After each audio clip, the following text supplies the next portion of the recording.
Good evening and welcome to the City Council meeting for Monday, October 21st, 2024. We will begin with a roll call and determination of quorum. Lehman. Maher. Here. Roberts. Here. Stroman. Here. Pettigrew. Here. Seacrest. Bieberdorf. Here. Ham. Here. Evans. Here. Roseland. Here. We have a quorum. Thank you. Next, we'll have the invocation by Scott Wiley, followed by the Pledge of Allegiance. If you are able and willing, would you please rise?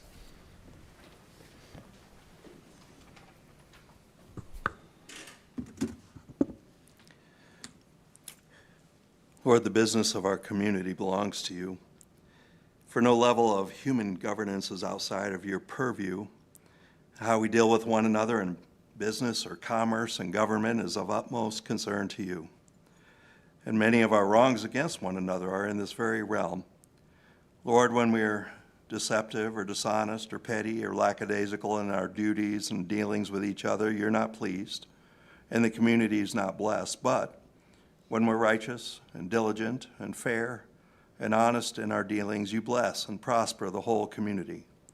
We commit this city and those who serve it to your glory. Let there be a spirit of fairness and truth and generosity and wisdom and honesty throughout the various parts of our city. Let us all conduct ourselves with an awareness that you know the motivations of our hearts. For Psalm 33 admonishes us, "Blessed is the nation whose God is the Lord. The eyes of the Lord are on those who fear him and on those whose hope is in his unfailing love." May your unfailing love be with us, Lord, even as we put our hope in you. And in the name of Christ we pray it. Amen. I pledge allegiance to the flag of the United States of America and to the republic for which it stands, one nation, under God, indivisible, with liberty and justice for all.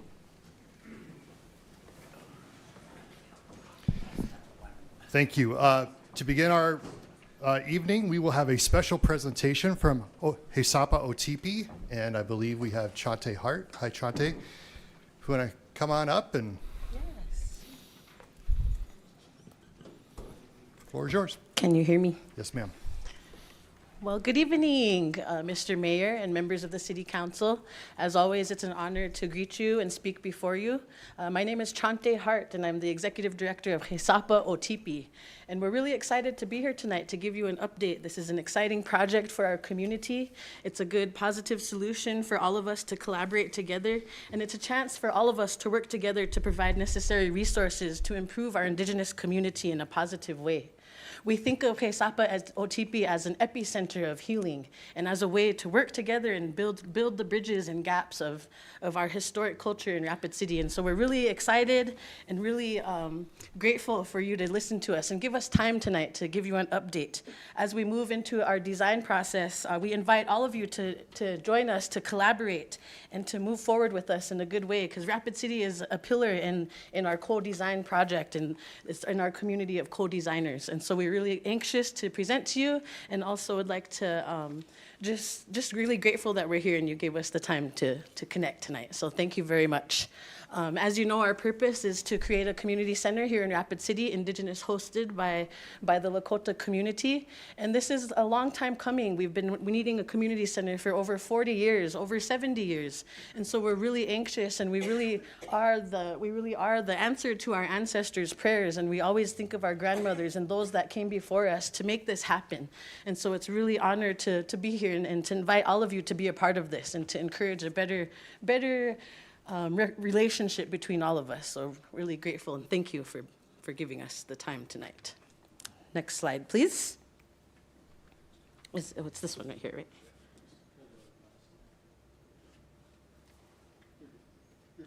Okay. Did I go? So we've been coming a long way. We've been working diligently to make this happen. As you know, we've gotten land donated to us. We've become a 501c3. We've been doing a lot of community engagement and being present in the community to see really what our community wants and needs, because this is for our community. So they should be the ones to choose what goes on at this building.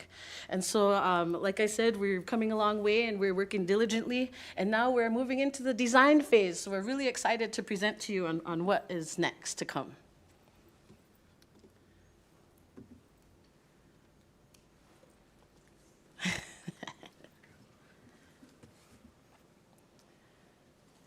Yes, so like I said, in our plan, we have a 40,000 square feet building that we're planning to create. The site is 4 to 8 acres. We're looking about 16 million for construction, 3 million for initial operating capital, and 1.5 million will be our annual operating budget. We have a lot of programming that we want to include, and so we're reaching out to others that are already doing the same programming that we are and inviting them to work and work alongside us and have these long-term relationships, because we know we can't provide all of these resources that we need. Our team consists of our board, our community partners, some of are here tonight. Of course, the City of Rapid City, you are a huge voice at the table with us. And we're really prioritizing our elders, youth, and families. We also think of our ancestors and those that came before us. And so we're really inviting everyone to join us to be our community of co-designers. And with that, I would like to introduce you to our architect that we just hired, Sam Olbekson. Bonjour, everyone. My name is Sam Olbekson. I have a firm called Full Circle Indigenous Planning and Design. I'm an enrolled citizen of the White Earth Nation of Ojibwe in Minnesota, but I have the opportunity to work with communities around the country on really important projects like this one, where community voice, the impact is important, that we have a chance to design and define places in an indigenous way, but including the community to dream big and create facilities that are based on indigenous values. And so the framework for our design is all about culture. It's culture first, and it's about framing a culturally driven planning and design process. I'll kind of go quickly here because there's a lot of dates and numbers and stuff, but we're diligently working to create a process that is very inclusive and puts, again, culture first, thinks about the overall community, has an inclusive visioning process that eventually we get to a design vision that aligns with our site and our community. Every project is different, every community, every tribe, every institution is different, so we're carefully developing and crafting a plan for creating a beautiful building. And again, centering indigenous culture and design, creating a process that we all can be part of. And again, as Chante said, you guys are welcome to be part of that process as we define what the future of this important facility is going to be. Again, these are just images of what we can. And again, I have the honor to work with tribes all over the country, and this is the impact of this type of community engagement, where we look at culture, design, tribal culture, the context, the site, and hopefully develop a beautiful building that'll benefit the entire community. So, miigwech, and thank you. As we move forward, we'll be creating new committees, and so we invite all of you to even join our we have building committees, cultural committees, and steering committees. So we also invite you to use your voice and join us as well. And so we also invited NDN here because we're a part of their master plan of their community. And so if you have any questions, please let us know. And we thank you for giving us the time tonight. So we open it up for questions. Okay. Any questions from the council? None at this time, but you did leave information here for us in case we need to reach out to you. Yes, I did, and I also have a packet of some information, and I also have Hani's letter of support. We're working closely with Hani Shafi and Dream Design, and he's also been supporting us from day one and will support us until this building is built. And so we're really proud of the relationships we have built in our community and invite you to join us. So thank you very much, and we appreciate it. We appreciate the update. Thank you. Chante. Next, we will move on to general public comment, a time for members of the public to discuss or express concerns to the council on any issue not on the agenda. Action will not be taken at the meeting on any issue not on the agenda, except by placement on the agenda by unanimous vote of the council members present. I do have a few speaker request forms. We will begin with Sonny Red Bear. Oh. Before you begin, I forgot I need a motion to adopt the agenda. Motion by Roseland, second by Maher to adopt. All in favor? Any opposed? Motion carries. I got a little excited. Okay, now your time will begin. I'm sorry. Thank you very much. I wanted to talk about the recent displays during the Indigenous Peoples Day Parade and at Main Street Square. I wanted to say that, yes, what you saw was intentional. It was meant to grab attention, to make a statement, and to shine light on an issue that can no longer be ignored.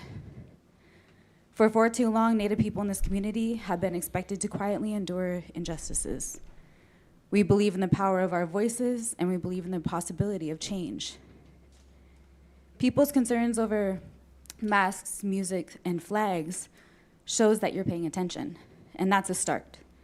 But we ask you to also pay attention to the lives that are at risk, to the voices that have been crying out for justice, and to the families that have suffered unimaginable loss. I'm not here to cause division.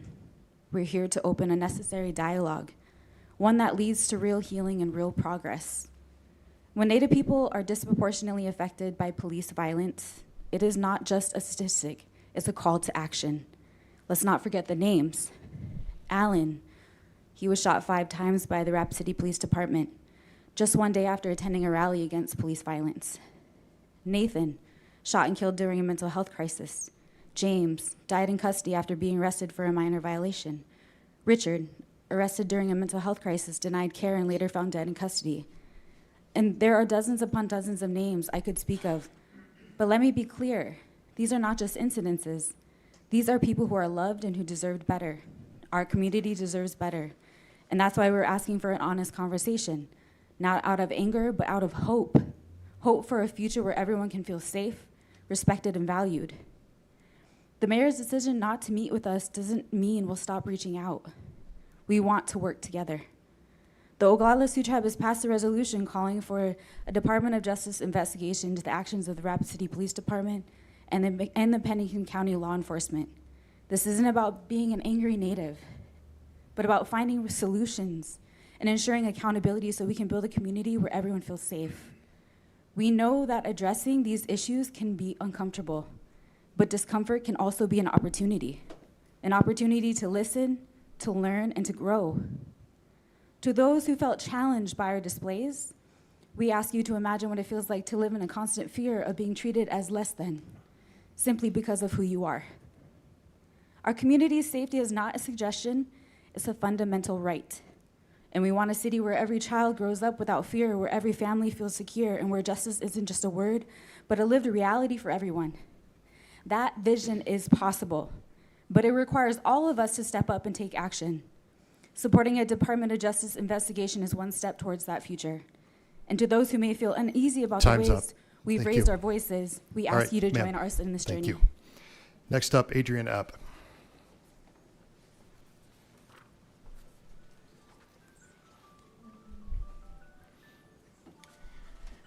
I know that all of you are fairly well aware that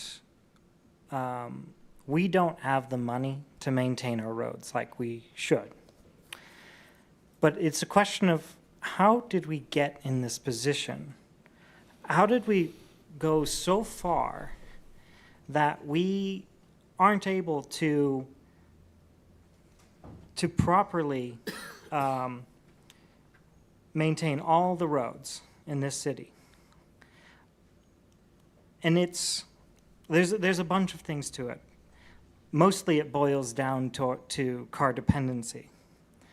But you have to understand something first. A road is not an asset. A road is a liability. When you build a road, you have now committed yourself to perpetual maintenance till that road is destroyed, abandoned, whatever. That is a continuous cost. And if you do not have the revenue stream to maintain it, then it really is a liability to the city. It's only an asset when the money is coming in that can support it, that can maintain it. There's a lot of different solutions that have to be enacted within the city so that you can get to that point. Some of that is infill development, getting rid of parking minimum requirements, building out a more comprehensive bike network, making the public transit network more reliable, faster, just running during more hours, running more frequently. All of these things need to be implemented in order to make sure that the city can actually pay for its roads. You can't just expect to keep building out the way we have and for everything to be fine. At some point, Rapid will stop growing, or at least you have to assume that it will. If Rapid stops growing, we're in a bad spot. We need that continual inflow of money from people moving in here in order to even stay afloat where we are. So you need to start looking into ways that we can actually start bringing in more revenue. You need to look at value per acre for things so that we're not building any more things like Rushmore Crossing, but building more things like downtown, which can actually pay for its roads. Time's you. up. Yep. Next up, Carla Schazenbach.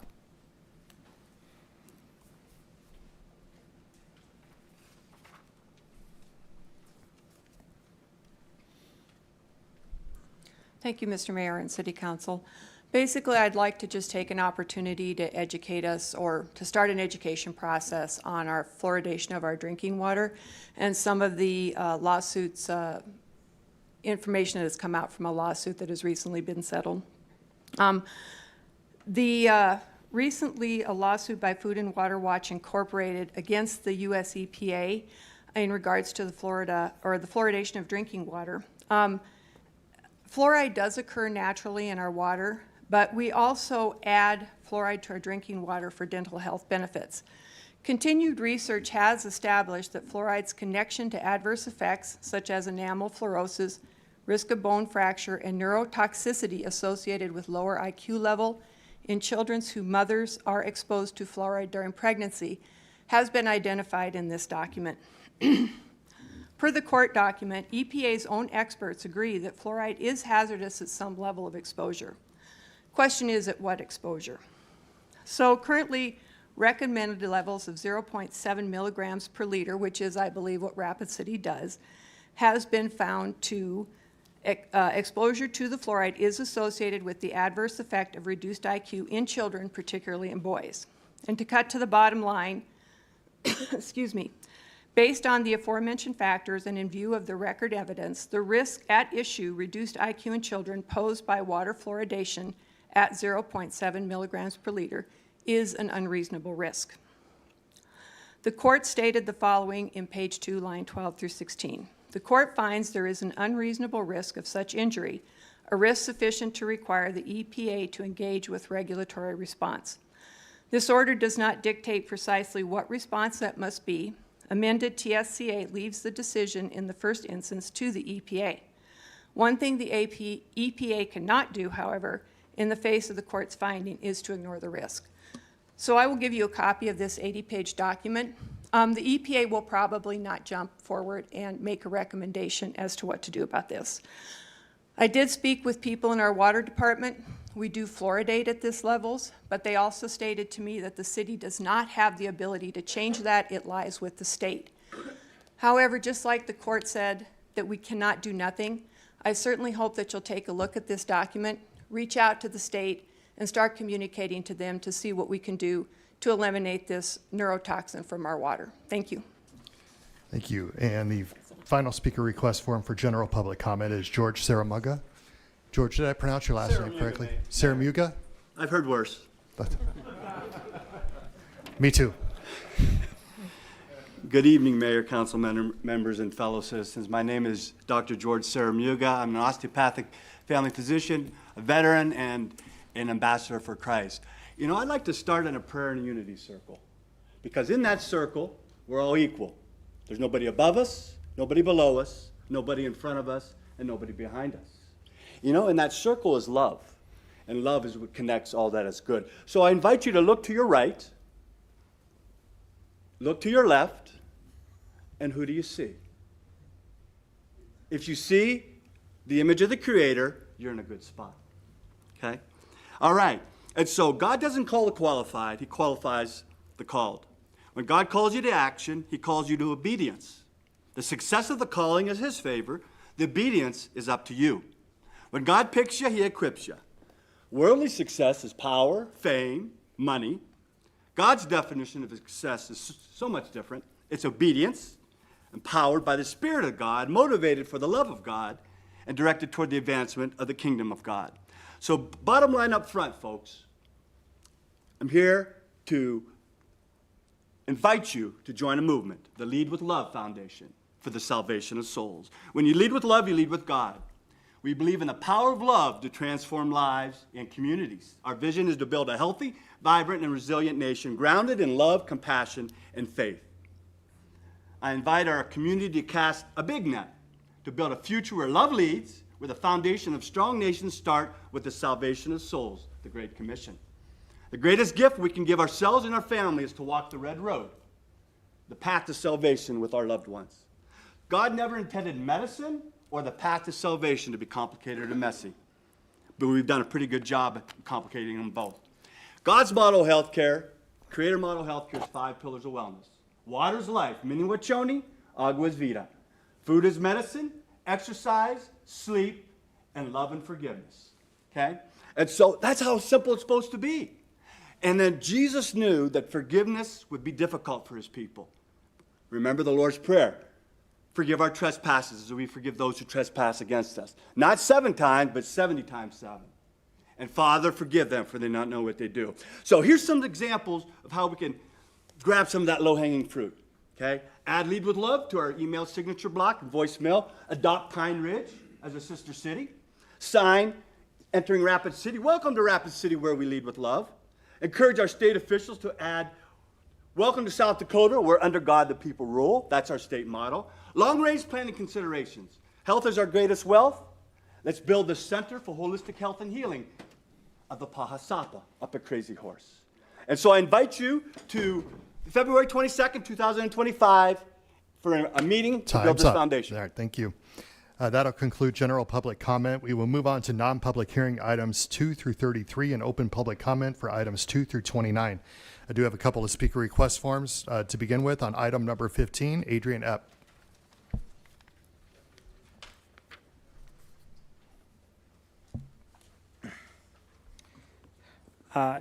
Now, I'm very aware of this area where they want the variance for.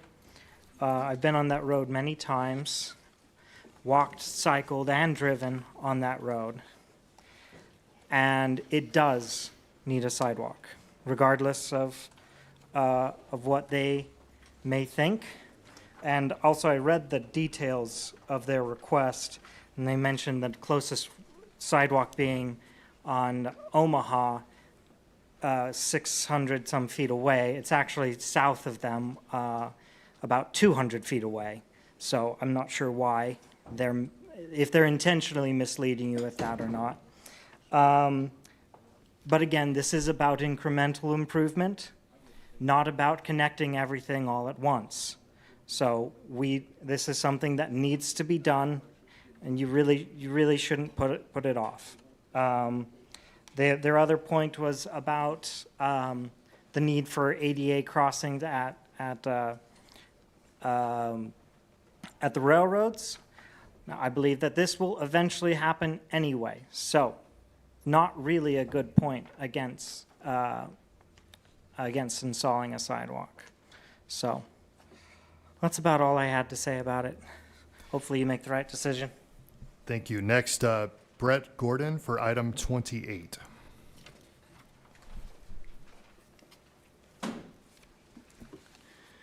Thank you, Mayor, Councilmen and women.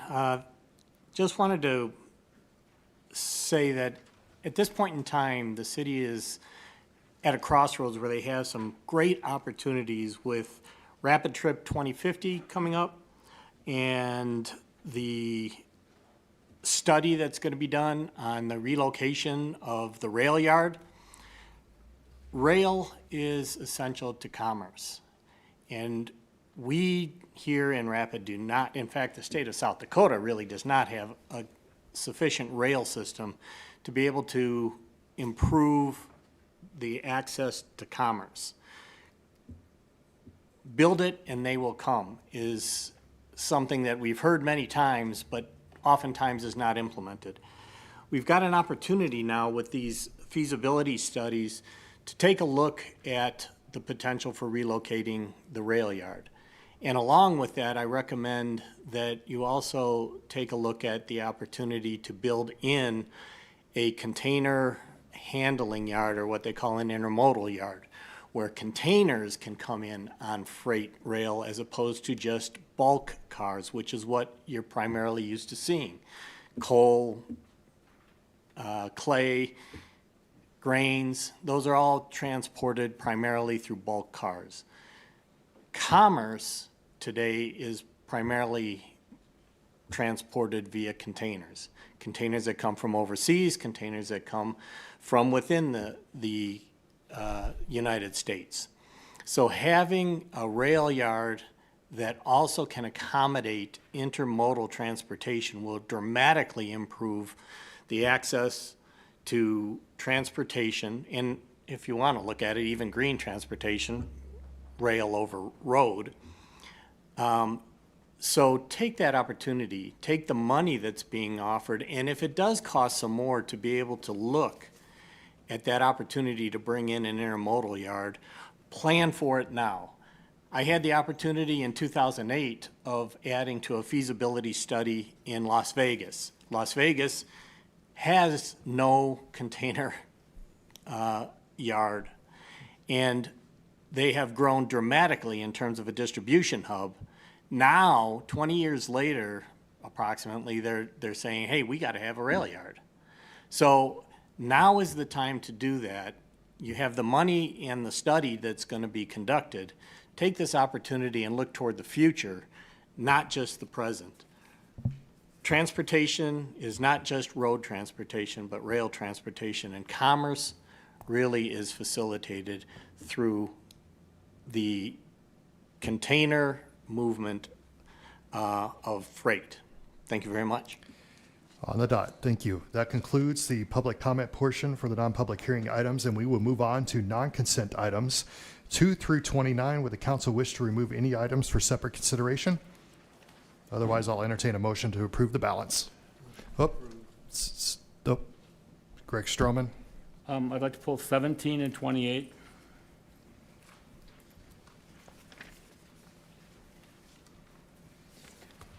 (17) and 28. All right. Councilor Evans. 5 and 15.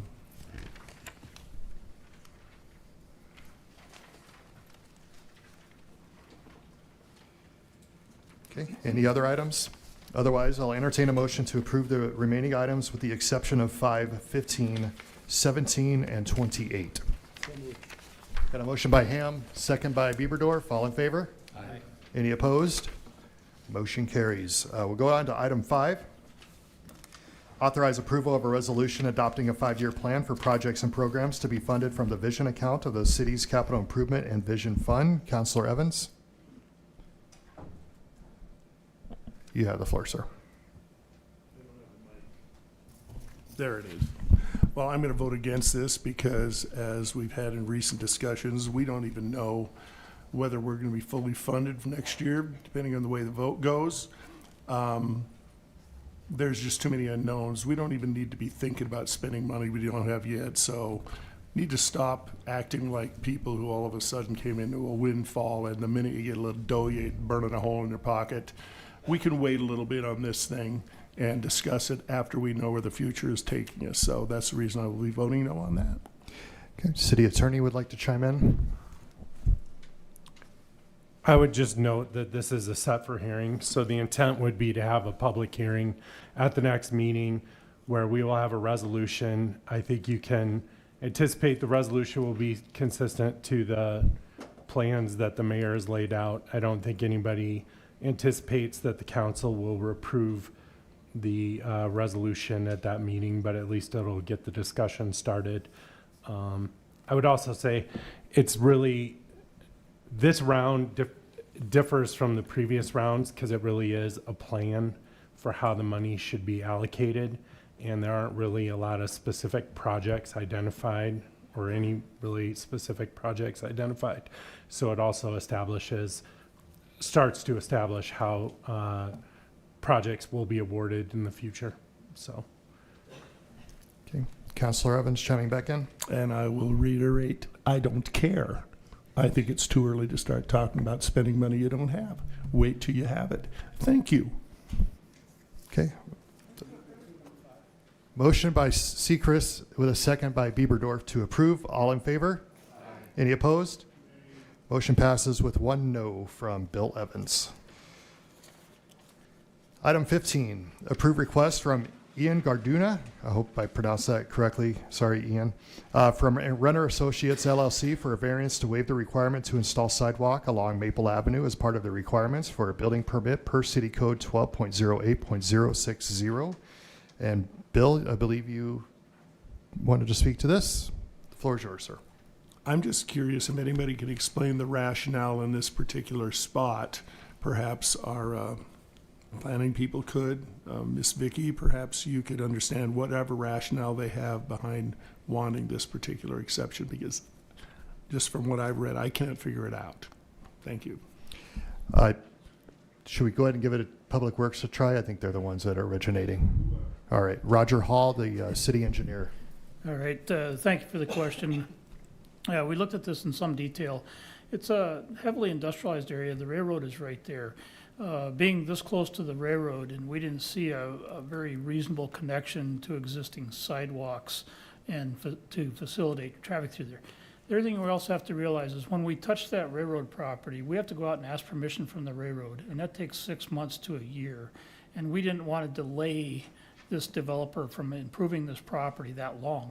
Along with that, if we go in there, there is a chance the railroad could direct us to bring up their railroad to ADA standards.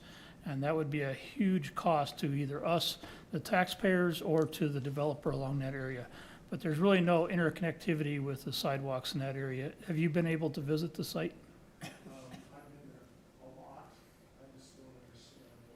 Okay. And we don't need a back and forth there unless Okay. you get a question Sorry, asked of Mayor. you, but, okay. No, I get that. Okay. Any other comments? Motion to approve. Motion by Roberts, second by Maher to approve. All in favor?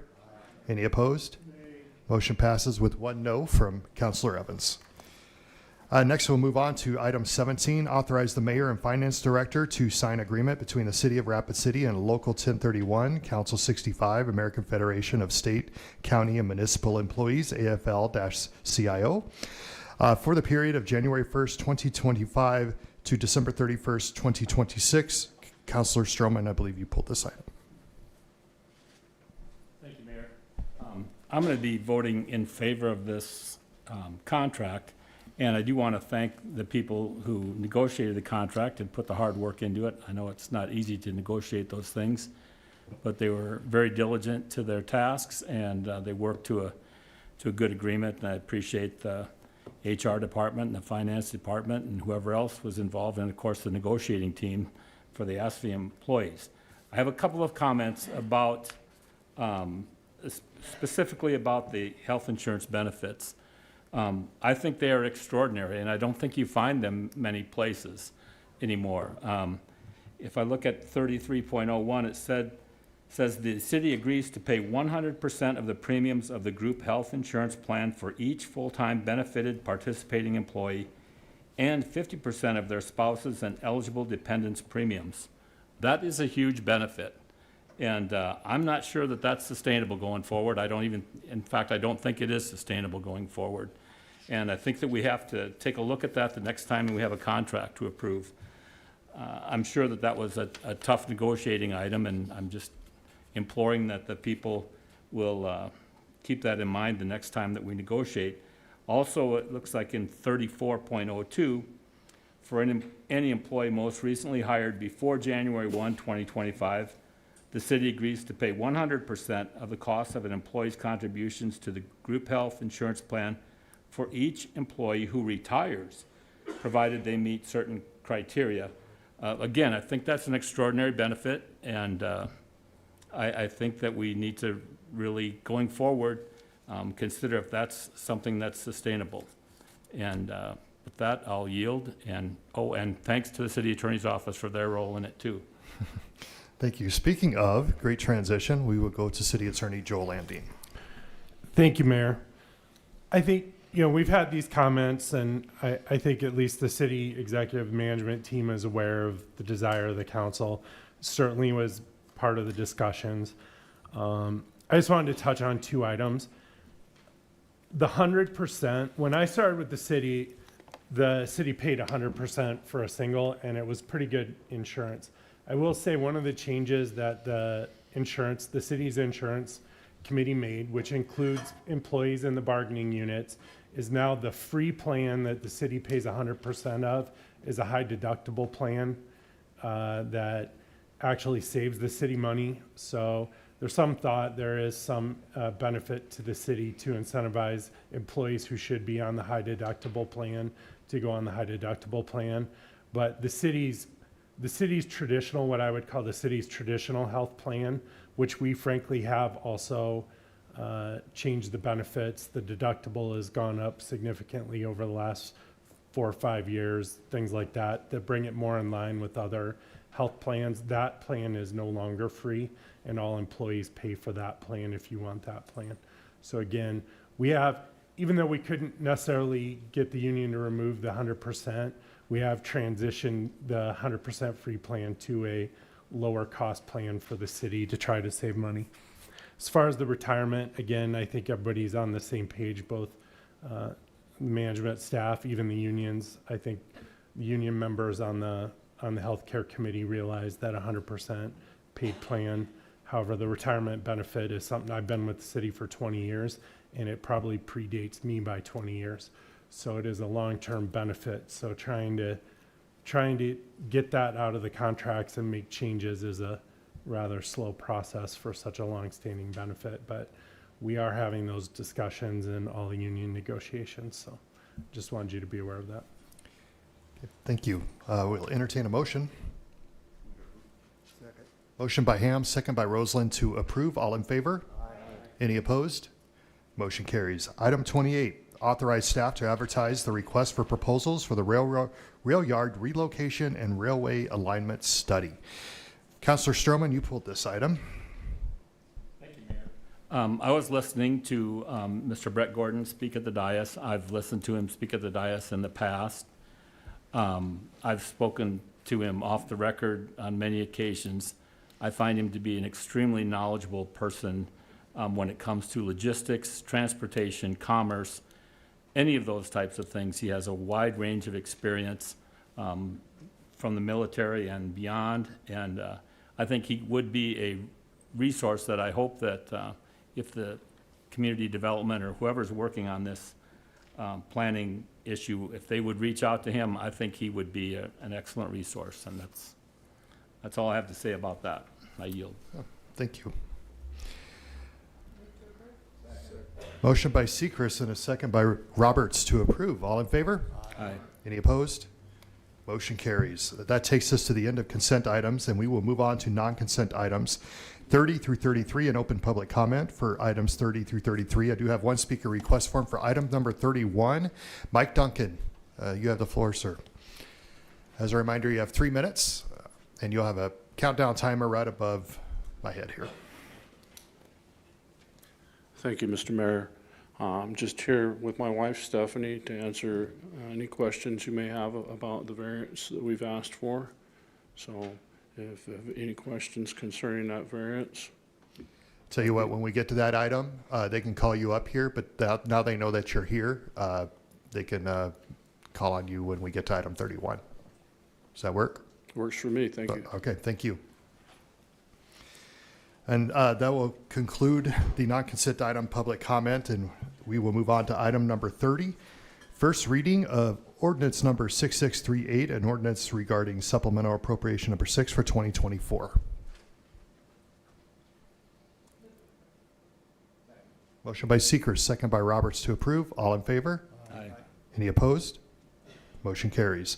Item 31, appealed the denial of exception 24EX073 from Jessica Reynolds to allow a second approach for a residential lot located at 4341 Mile High Avenue.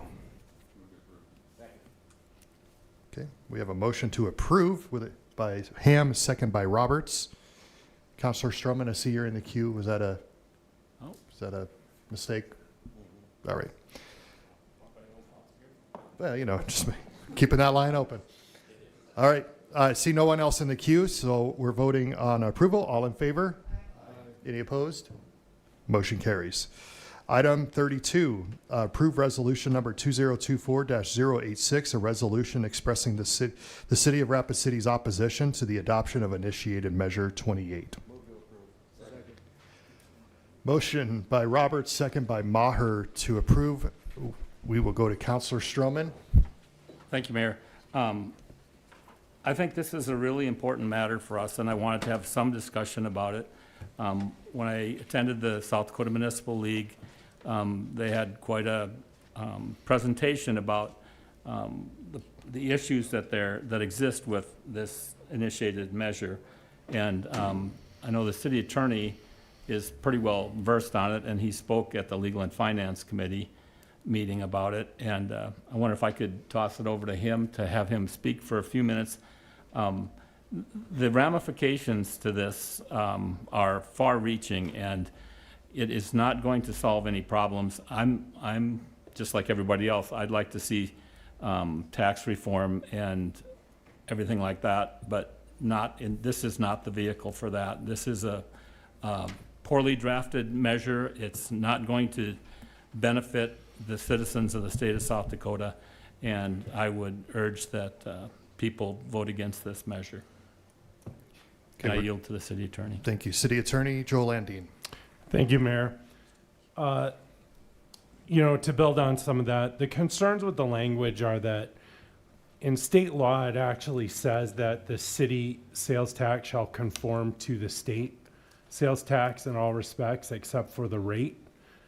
And the way that the drafters of this initiated measure went about it, they are actually repealing the state or saying the state can't. So there's a question of whether legally the city will be able to, despite the language that says the city will be able to continue collecting the tax.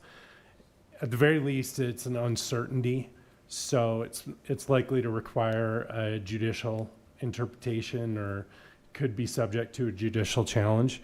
Obviously, the judicial process takes time, so the collection of the tax could be in limbo for the period of time it takes to get a court opinion.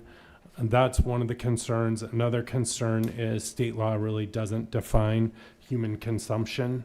And as the Attorney General noted in his ballot explanation, human consumption can go beyond food and things that would traditionally be part of a grocery tax. The South Dakota Department of Revenue has also expressed concern. When the decision was made to allow states and cities to collect sales tax on internet sales, there was an agreement between the states to have a uniform sales tax rate for all. So South Dakota currently has a 4.5% through the state sales tax rate on all items. There is a carve out in that says that states can set a rate for food and food-like items at 0, which is again when the legislature considered last session removing the sales tax on groceries. That's why, again, both for the reason I previously and to be compliant with the agreements that we're in, they had actually amended it to set the rate for sales tax on food at 0. This, again, is not how this initiated measure seeks to change the sales tax. Those are, I think, the primary concerns. The other more practical concern would be, right now the state collects sales tax on behalf of the city for free. If this were to pass, even if the courts were to say the cities can still collect sales tax despite, or the legislature fixes some of the issues with the language, there's going to be a practical matter of how we collect the sales tax.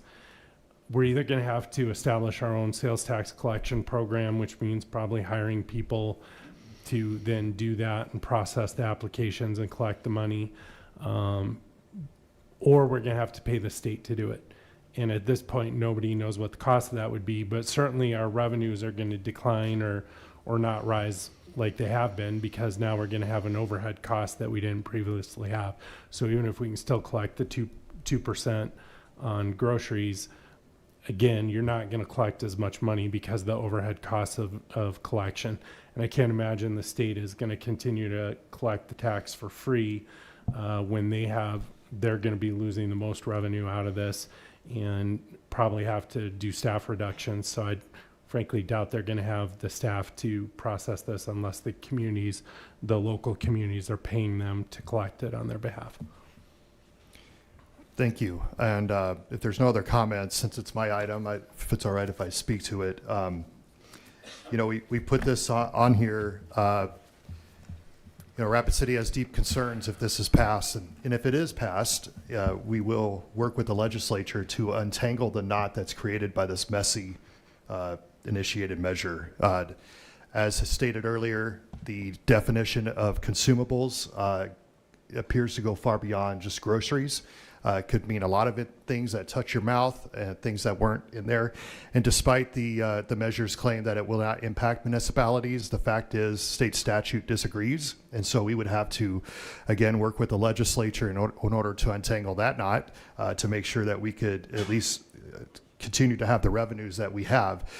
Here's the deal is I think tax relief is welcomed, in particular property tax relief. I think we all agree with that. But why would we get rid of a tax that 3.8 million visitors each year help pay? We're asking for the citizens of our city, as well as the state of South Dakota, to bear more of that tax burden when we get to share it with so many people who come and visit each year. When they come to our stores and our restaurants and those sort of places, this is important.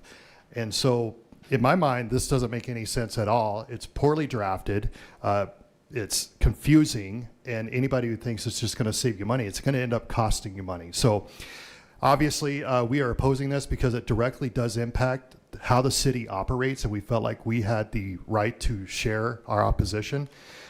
Two, we have concerns that if it does pass, we will work with the state legislature. And I've already had conversations with some legislators about supporting any sort of separation here, at least with the municipalities. And three, of course, if it does pass and we're not able to get assistance from the state legislature, we will have some serious discussions and decisions to make regarding which services we will no longer offer to our residents. Those services obviously will impact us greatly, will impact staffing as well, but this is a reality. So the fact of the matter is our primary revenue source is sales tax. We're very fortunate. We're not asking for more. We're just asking to continue to have what we have.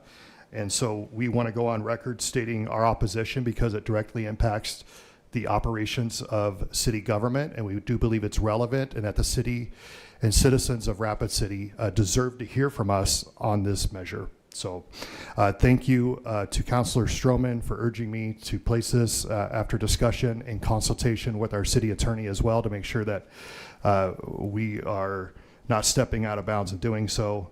And I appreciate your support. Move to approve. Oh, we already have the motion on the floor. And I think you already seconded it. So you're eager. Thank you.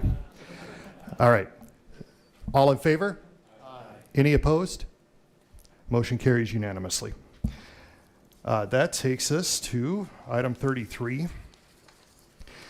A request by Clearwell Engineering for SDRC Silverleaf MHP LLC for a final plan development overlay for a mobile home residential development for property generally described as being located at 815 East New York Street. And I actually have an acknowledgement request to acknowledge the applicant's withdrawal of the appeal.